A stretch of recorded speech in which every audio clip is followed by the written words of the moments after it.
Welcome to Fifth and State, your inside look at everything Garland, unscripted. Join Mayor Dylan Hedrick and City Manager Judson Rex as they dive into the topics shaping our city. Let's get started. Hello, I'm Mayor Dylan Hedrick. And I'm City Manager Judd Rex. And thanks everyone for tuning in to the Fifth and State podcast. This is our 4th episode, and this is a podcast where we break down the issues shaping Garland in a way that's clear and easy to understand. So last time we talked about housing, and in this episode, we're going to talk about something that affects the quality of life in those houses, and that's policing and public safety. Yeah, hot topic, and definitely something that is a core service that the city of Garland does, public safety, policing and public safety. Very much so. That's in our budget episode, we talked about how much percentage of our budget goes towards public safety. So yeah. Yep. It's if you add up all our sales tax dollars and our property tax dollars, you still don't cover our public safety spend. So Garland, it's a priority in Garland, is really what we're saying through the budget. We allocate a lot of money to public safety. Plus, we're very expensive. Oh, yes, we are. And that voice right there, yes, sitting over there. We're happy on this episode to have our first guest that we've ever had on the podcast. And this is Garland's own Police Chief Jeff Bryan. Welcome to the podcast. Thank you. Thank you for having me here. Mm-hmm. Very much so. So they always want us to ease into the conversation with a little banter back and forth. You know, I've always really been interested in policing. I just remember from 5th grade, we had a class, and it was only on Fridays in 5th grade, and they called it Fabulous Friday, where you got to choose your own kind of topic you wanted to look into. And they had a class where one of the teachers had a sister who was a dispatcher. So she would come and tell stories during Fabulous Friday about police stories and things that she did. And I remember one of the things I was interested in 5th grade was she told us all the 10 codes. And I was trying to write them down as fast as I could, 10-4, 10-7, 10, all the whole list. And always been fascinated by that kind of stuff. So. Yeah, we don't use 10 codes anymore. We use real talk. So there's some older officers that still use 10 codes, but you don't hear a lot of 10 codes anymore. It brings back memories. Interesting. 10-4. Yeah.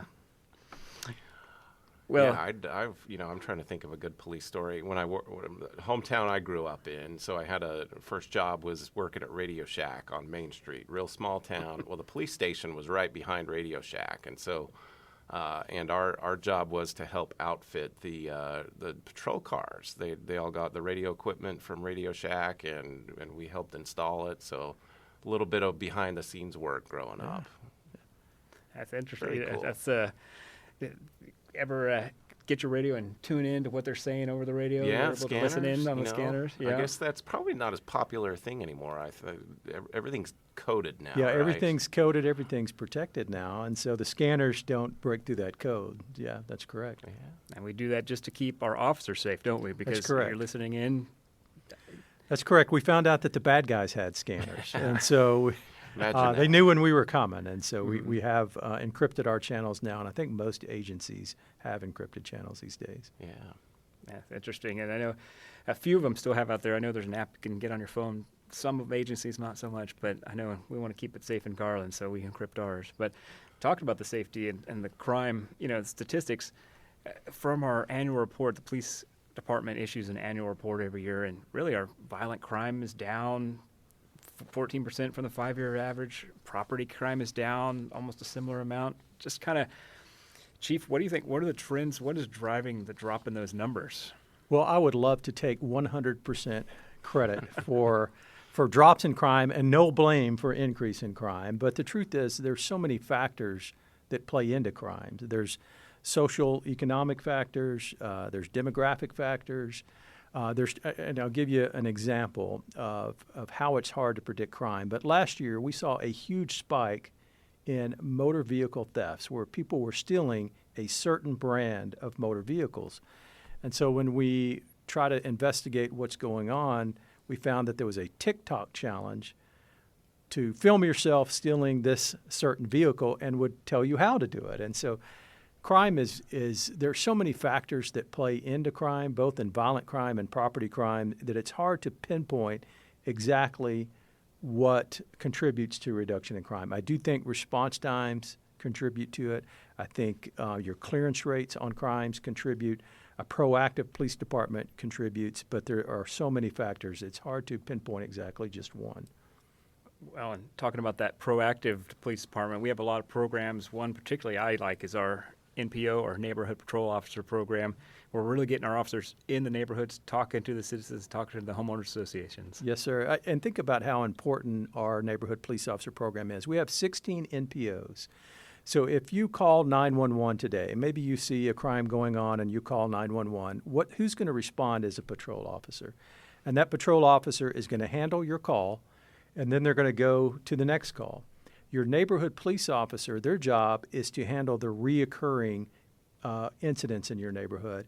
And they are a contact for you to the police department. So if you live in the city of Garland, you have an NPO that's assigned to your area.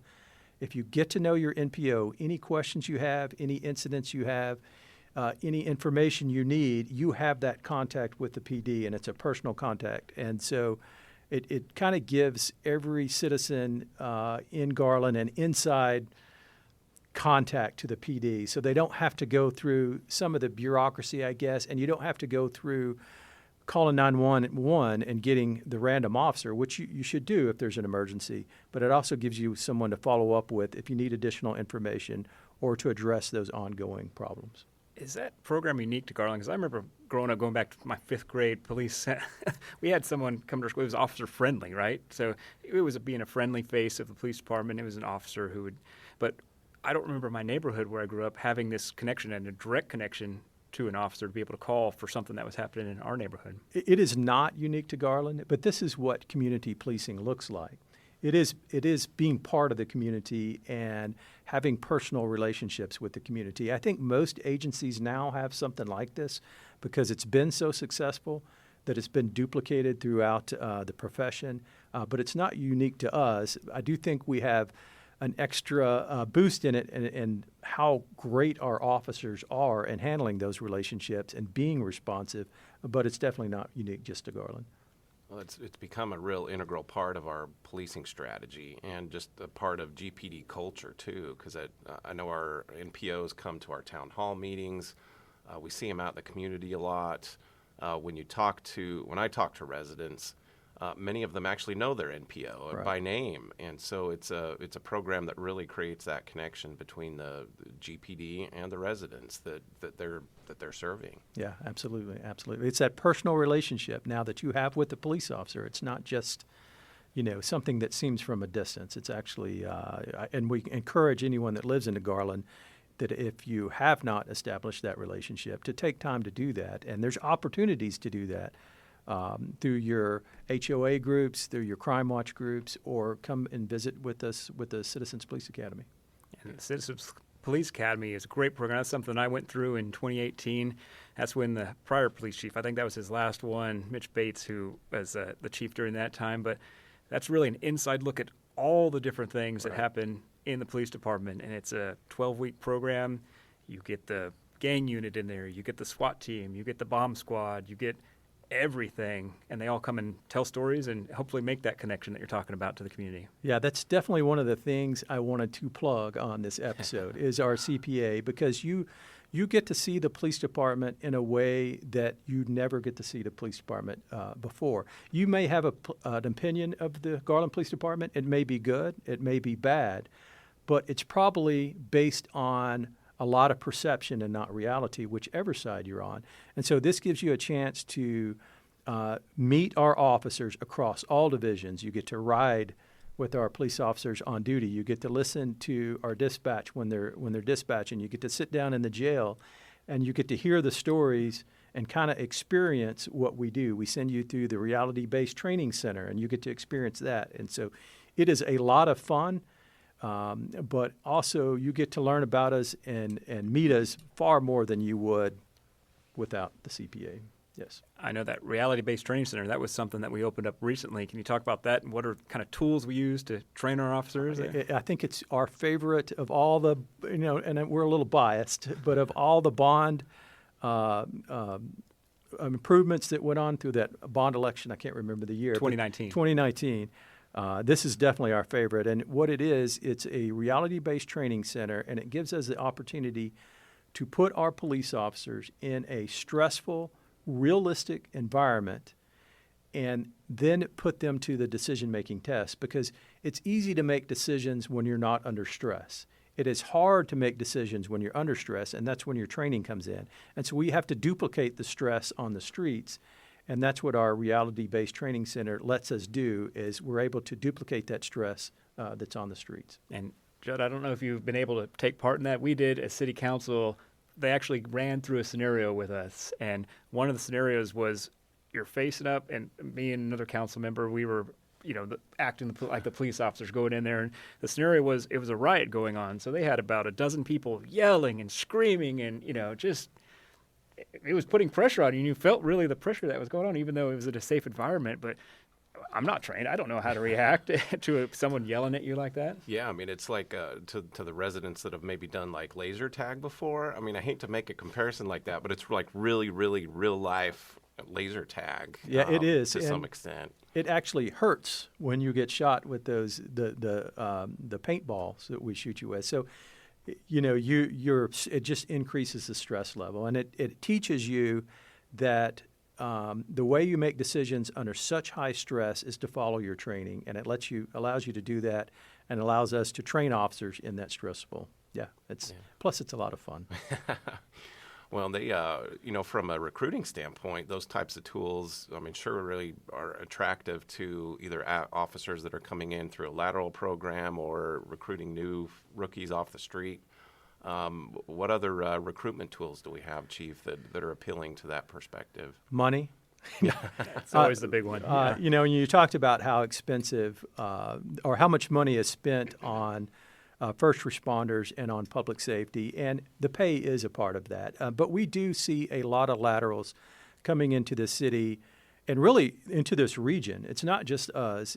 You talk to Richardson, you talk to Plano, you talk to Irving. They're seeing the same thing of laterals coming in from other states. A lot of it has to do with the reputation these departments have. A lot of it has to do with the competitive pay. But a big part of it is, and probably the biggest part, is the community that you're working for. When you come to Garland, you're working for a community that absolutely supports its police department, and they feel that, and it brings them here. So, absolutely. I think that's a big part. One of that community support they feel, and it goes from the mayor on down. Just last week, I was asked to film a video for our new recruits before they take the civil service exam. Just as a mayor, welcome to Garland. You may not know the city, but I hope whether you become a police officer here or decide to live or just come visit, you'll become part of our community eventually. Yeah, definitely. And in fact, we just started our academy class. Let's see, what's today?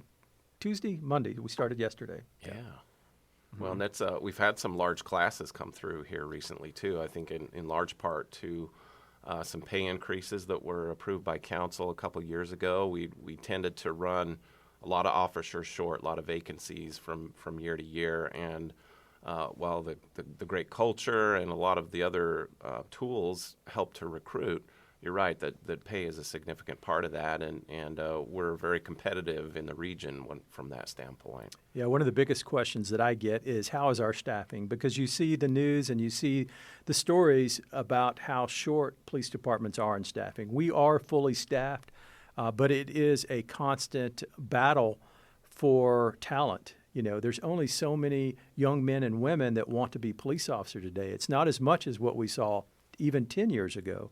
And so we are staying competitive, and we have to stay competitive for those young men and women that want to be police officers. And right now we are getting our share, but I also think we need to turn the page as a profession to just gain more young individuals that want to come into this field. Yeah. I know when I did my ride-along as part of the Citizens Police Academy, it was one of a lateral officers. I think he came from New Orleans, so it was good that we're getting all over, and I've heard officers coming from New York or all over the country, really. I think it's anywhere in the country. You could probably name a state, and we probably have at least one officer from that state, but we are getting a lot from Colorado, from California, a lot from Louisiana. We do have a lot of officers from Louisiana, yes. And I know all those officers, I was amazed by the call volume that they have to respond to, that we get 262,000 calls annually.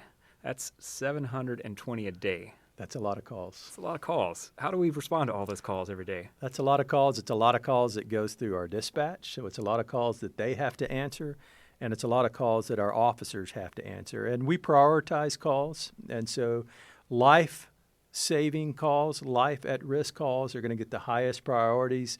Property crimes, in-progress calls are a little bit below that. Alarm calls may be a priority 3. But we prioritize calls and we answer them one at a time, and our officers are very efficient and they're very good about responding to calls quickly. I think if you look at our response time for priority 1 calls, it's around 5 minutes, which is a very fast response time, especially when you have traffic congestion, you have other calls holding, but our officers are very quick to get there.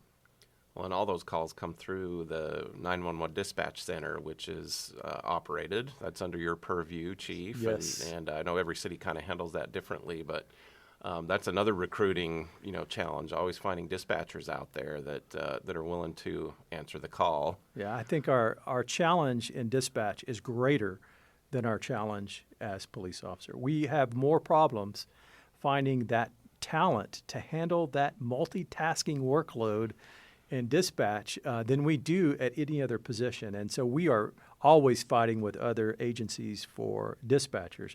And so it's just a constant trying to get dispatchers to come here. Yeah. Well, I saw that they recently helped deliver a baby in the dispatch That's right. center. And, That's right. Of course, our firefighter paramedics responded as well. But you're right. You never know who's going to be at the other end of that call and what that call is going to look like. And Right. And tough job. Again, part of this Citizens Police Academy, you do spend time in the dispatch center. I was amazed by, you said multitasking. They have so many screens and flashing lights and calls. And the frustrating part for me, if I was in there, was they never get to hear the end of Right, it usually. that's right. They hang up with the caller and the police are on the scene and you don't know the outcome. That's right. And we actually have starting debriefing and including our dispatchers on our debriefing. So those high-intensity incidents that they need closure in that. And so we want to make sure they're included in that because they suffer some work-related trauma just like our officers suffer. And so we try to be very proactive in recognizing and filling that gap because not knowing the end result. And then they go to the next call and they're trying to handle that call thinking about the previous call. So it is challenging. It is challenging. There are some unique individuals. We talked about the number of calls, but also the traffic citations. We give out 41,000 citations, and about 11,000 of those are for speeding each year. We write a bunch of tickets. We certainly do. But no speed traps. But no speed traps. Well, understand why we write tickets. We write tickets because we're trying to gain compliance. If we're writing tickets for speeding, it's not because we want to write you a ticket for speeding. It's because you're violating the law and we want to gain compliance. And the reason we want to gain compliance is because we know that speed is the number one cause of accidents. We have more individuals killed in our city every year due to accidents than anything related to homicides. And so it is an important part of our job. And speeding is probably the number one complaint I get, by the way. If you ask me what kind of complaints I get, the number one complaint is speeding. There's people speeding down my street. If you want to guess what the number 2 complaint is, it's people that get speeding tickets. But it's such an important part of our job just to reduce the number of accidents as best we can to impact some of those habits. So can you tell us more about those citations? I assume then speeding is the number 1. What are the rest of those 41,000 then?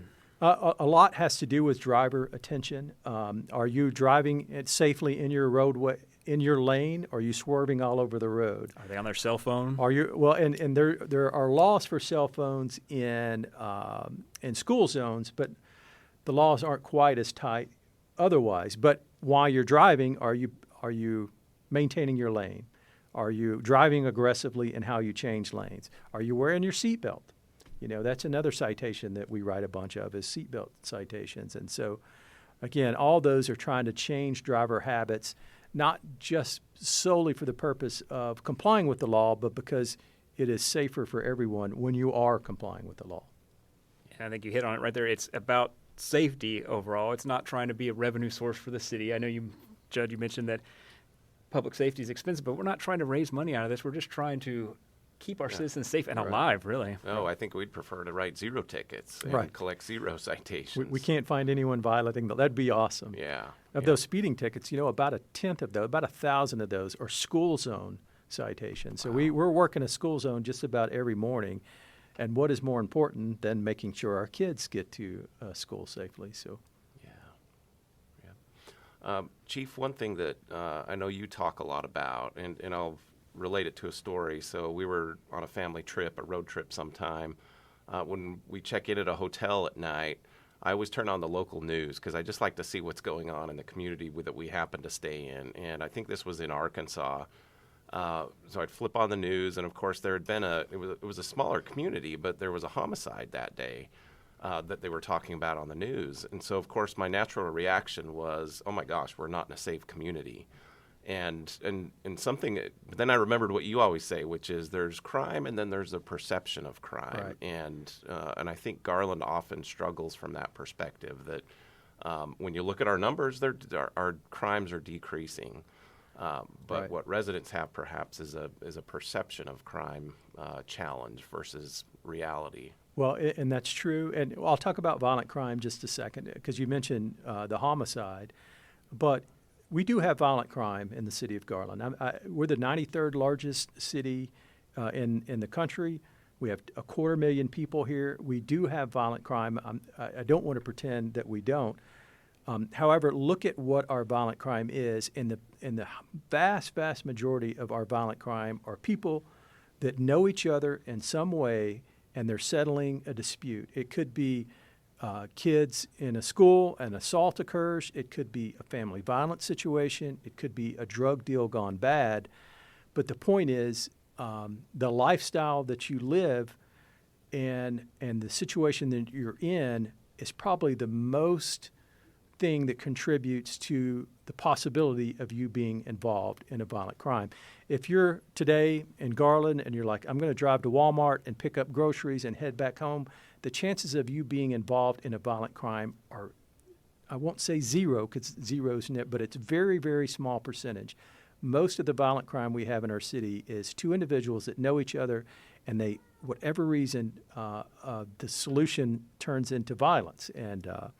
And so we try to address those, but it's very difficult when it's known relationships like that versus stranger-on-stranger violent crime is rare in the city of Garland. Yeah. I keep bringing it back to my CPA experience on my ride-along, and I probably did an 8-hour shift when I was there, and I was amazed at the number of domestic violence calls that Right. we got.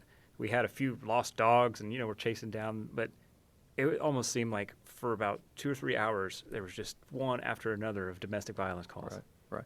And you also mentioned the perception of crime. I think the thing that impacts negatively the perception of crime in this city the most is our gunshot disturbances. And we've tried every tactic we can because when you hear gunshots, it brings fear. In fact, when I live in Garland, and I've heard gunshots, and my wife's like, what's going on? I've heard gunshots. And it is a very difficult challenge for us because when we get that 911 call of gunshots, it's, hey, I heard gunshots to the south of me. I heard 3 of them.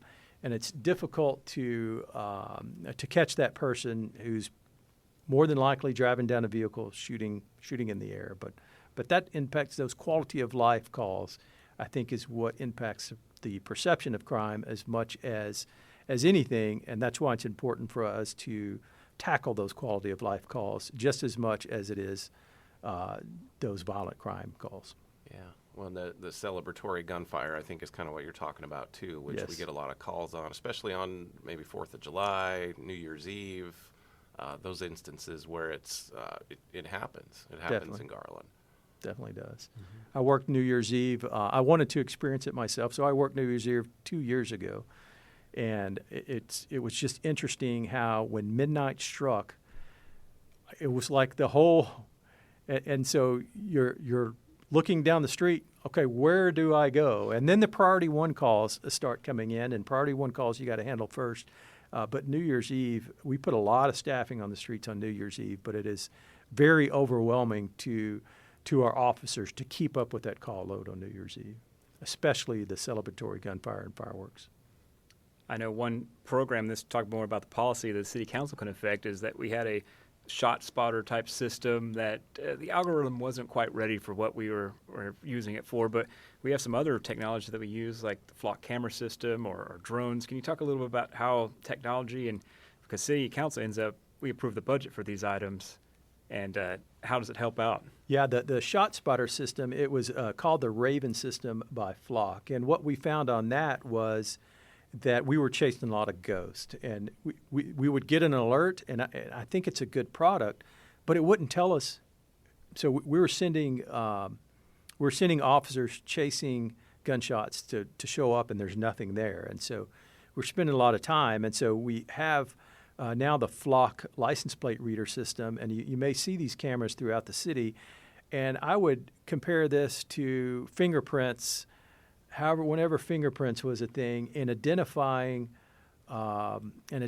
criminals. So if you have someone, for example, that comes up to your house, steals a package off of your front porch, and you get a picture of their car in your home video, we can now use the Flock system to look at that vehicle, find the license plate, pinpoint that vehicle, who it is, using the video, and then send an alert to our officers on the street to say, this is the vehicle we're looking for, and alert them when it crosses one of those cameras. And so it's been one of the most important advancements we had in this police department, and we are greatly appreciated to council for funding that, because it is solving real crime. And when you talk about the numbers, I think solving crime is a big part of those numbers, and this absolutely plays a role in that.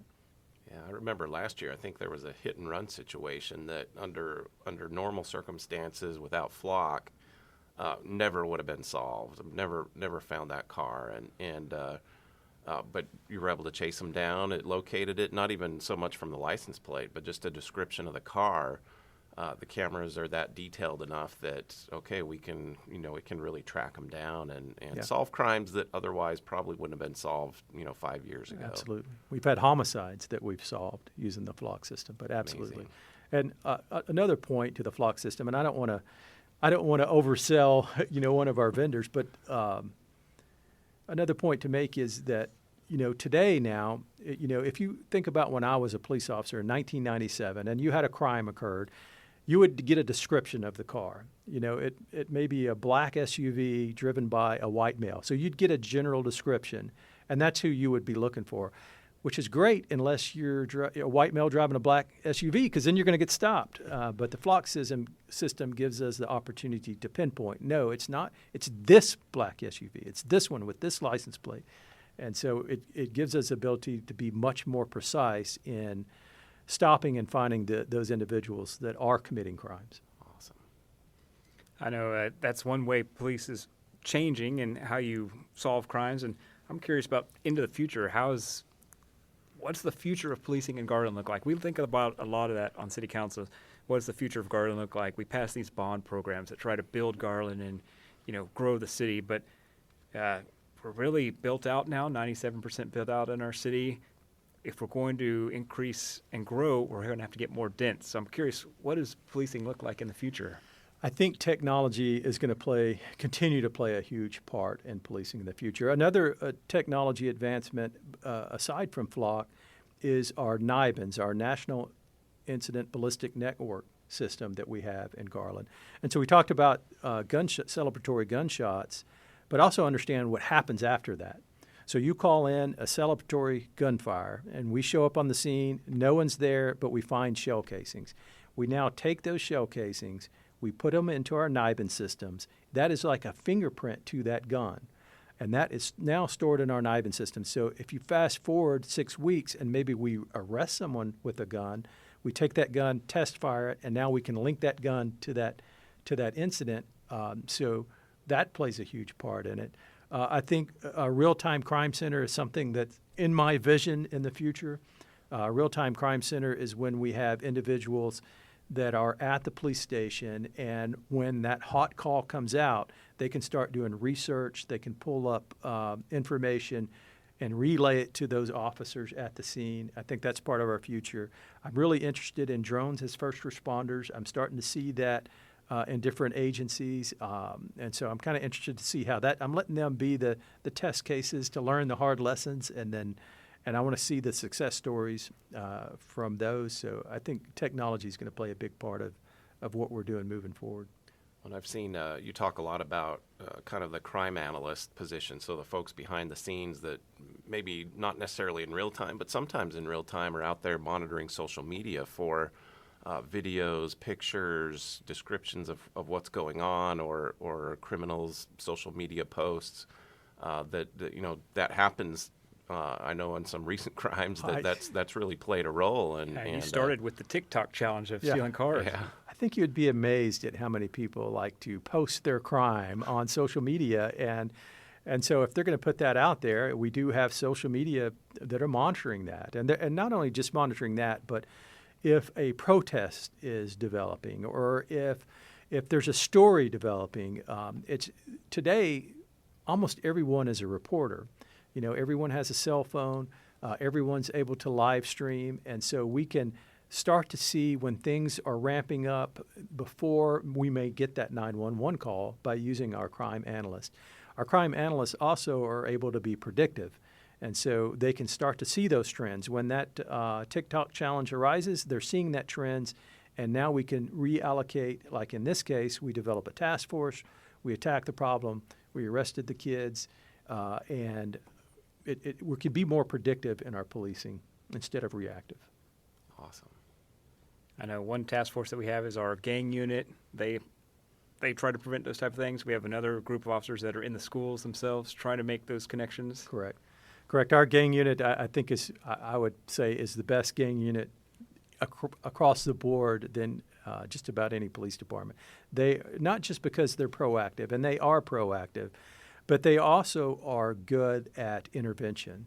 And so if you have a young man or a young woman that's growing up that you see them heading in the wrong direction, I encourage you to reach out to our gang unit because of those intervention efforts that we can help steer them in the right path. We have the Garland boxing gym that is wildly successful. We have sent thousands of kids through that program, and the person that runs the program, a former Lieutenant Dave Swavey, can run you through all the examples of kids heading the wrong direction. We're able to get them into this program, to get them structure. We also tutor those kids to get their grades up and who have gone off to be successful adults in life due to that redirection early when they were heading that wrong direction. So our gang unit is fantastic. Our school resource officer program, again, reaching those kids at an early age, getting that influence, that positive influence with law enforcement, and then providing the security and protection for them at school is invaluable. Maybe they could be that officer friendly like I had in 5th grade. Yes, sir. Yeah. Well, before we wrap up, and Chief, I really appreciate your time being here today. I have great questions, great answers, great discussion. And I know we have another committee that's going on, and we let you, the police chief, on. Maybe next episode we'll have our fire chief on, Mark Lee. Do you want to give many? I know you guys have a good rivalry between the police and fire department. Do you mind me writing the questions for Mark Lee that you? Please. I've got a lot of questions now. And it's fun because we do have a really good relationship with our fire department here. Mark and I have a good relationship, so much so that we can jab each other a lot. But it's nice to have that relationship. It's nice to be able to trust your brothers in the fire department and sisters in the fire department, just like you do officers on the street. So it's great. That's great. And I know we also have a fire and EMS stakeholder committee. It had its first meetings last week, and it's really shaping the future of our emergency services here in Garland. And we want to make sure that the residents know that their voices are going to be included in that as well. Yeah, that committee's doing a deep dive into everything that runs through the fire department. Fires, EMS calls, they do a lot. And their industry, just like policing, is changing. And we need to stay ahead of that and really do a deep dive with some input from city council members, from the public. Especially the public. We want to have the public involved in all that. Yeah. So we've got some community leaders on that committee, and all perspectives represented, and they're going to do a 9-month deep dive into that. So I think that's coming up on our next episode. It is, for sure. Awesome. Well, thank you for joining us for this important conversation. I know public safety touches every part of Garland, every neighborhood, and we hope this episode gives you a little clearer picture of how the Garland Police Department is working to serve our community. I'll put another plug in for the Citizens Police Academy. It is invaluable experience. Keep plugging. I will. And you get to ride along with an officer, like I've said. You get to go to the shooting range. You get to go to the jail and do observance. You get to go to the dispatch, do observance. You actually get to drive a police car through an obstacle course with full lights and sirens. It's quite an experience. Right. And again, you'll view the police department in a way that you probably do not comprehend now. So, yes, thank you for that plug. I agree. You get a great perspective on what these brave men and women do every day. Well, thank you, everyone. And don't forget to subscribe to our podcast on YouTube, Spotify, Apple Podcasts, or whatever platform you use. Follow us on Instagram and Facebook so you don't miss an episode. And we'll see you next time. Good night, Garland.